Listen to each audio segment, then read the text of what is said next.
L'ONU à la recherche d'une solution à la crise congolaise. Une délégation des Nations Unies mène une visite de 3 jours à Kinshasa.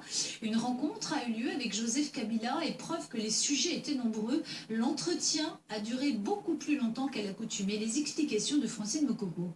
La rencontre a duré un peu moins de 2 heures avec le président Joseph Kabila et quelques membres du gouvernement. Elle a principalement porté sur le dialogue national, la décrispation de la vie politique et la levée des mesures des restrictions des libertés publiques. Pour avoir un débat politique libre et constructif, la liberté d'opinion, de réunion, un accès équitable aux médias doivent être garantis.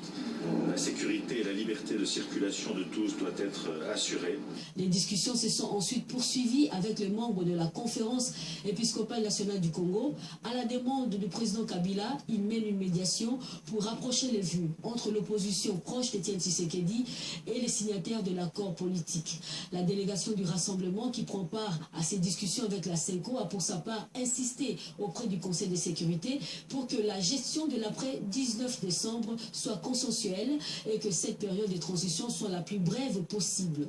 Bientôt, dans un mois, d'après nous, le pays va se retrouver dans une situation atypique d'un État dont les institutions politiques nationales et provinciales à élection seront totalement dépourvues de la légitimité.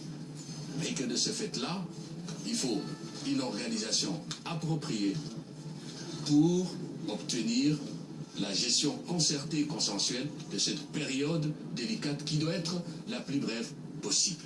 Des voix se sont levées au cours de ces rencontres pour un rapprochement entre le président Kabila et le leader de l'opposition Étienne Tshisekedi. On pense en effet que ce tête-à-tête pourra contribuer à aplanir les divergences. Au Mali, les familles des militaires disparus ont obtenu gain de cause. L'ex-chef de la junte malienne, le général Sanogo, sera jugé pour la mort d'une vingtaine de bérets rouges dont les corps ont été retrouvés dans un charnier près de Kati, le quartier général d'Amadou Sanogo. Le procès devrait avoir lieu le 30 novembre à Sikasso, dans le sud.